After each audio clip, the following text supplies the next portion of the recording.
Good morning, dear friends, and welcome to Soul Fuel.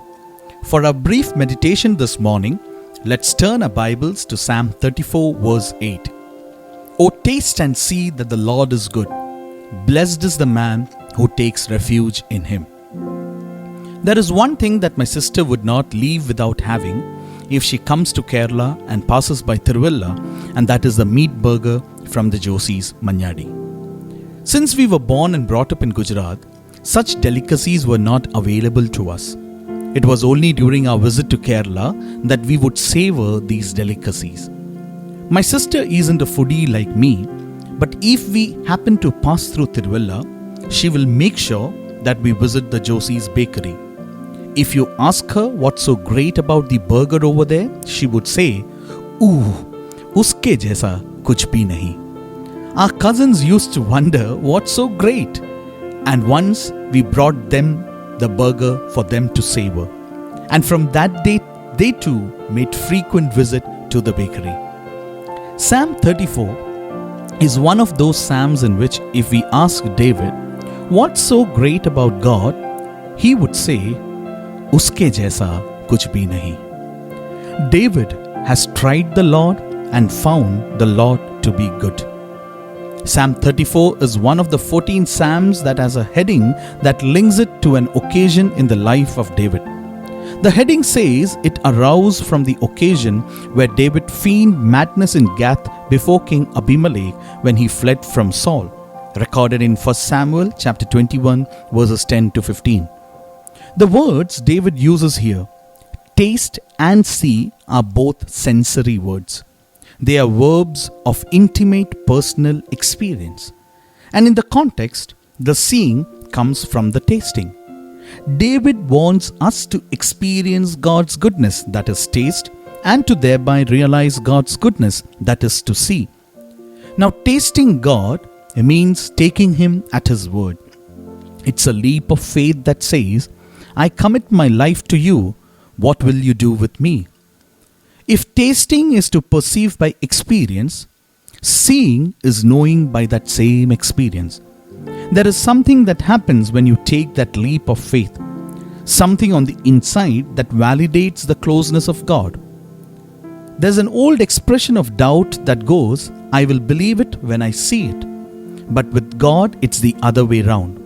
You will actually never see until you believe. And what is it that we see?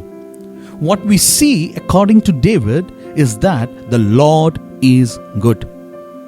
What characteristic of Lord does David want us to taste and see? The beautiful reality of His goodness is what David wants us to taste and to see. Now, it is not in the abstract, but in concrete reality. Not in a picture or video or dramatic retelling, but in personal experience. The Lord over here has an intimate connection with good over here. The Lord can be defined and explained by the description good. God is a benefactor. He has our best interests in mind. He is for us and not against us. He is not only sovereign with the power to do whatever He desires, He is also infinitely good, with the perfect goodness to always use that power in generous, helpful, supportive ways for us. He is virtuous, honorable and noble at all times and in all ways. Now, David knew what he was talking about.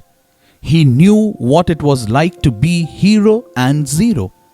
And that is usually the qualifying factor that gives one the insight to give advice on a matter.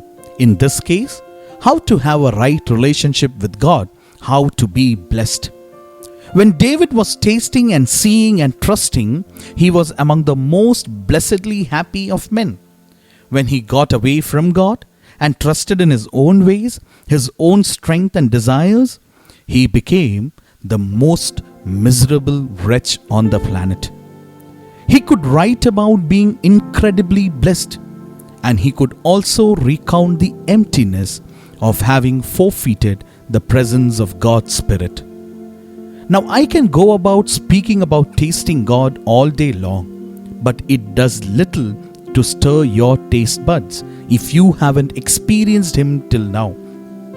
It's similar to me having an apple and describing it as delicious, juicy, crunchy, and sweet. But does my saying make you taste it? Will you be able to say it was good? Will you be satisfied with it? Will you be happy with it? Of course not. You surely watched me having it. Your mouth may have watered. You may have tried to ignore my rudeness at eating without offering you some, but you didn't get near it. You are just as empty as when I started. Now, in order for you to see how good it is, you have got to taste for yourself. My dear friends, you will never know how good it is to drive versus walking until you taste it by driving a car. You will never know how good Baskin Robbins ice creams, the 31 flavors of ice creams are, until you taste or try one of them. All Christians, from the time of their birth, are to hunger for the word. Peter likens this hunger to that of a newborn baby. A newborn baby does not need to be taught to hunger to cry out for milk. The natural hunger is internally experienced and they make their voice heard.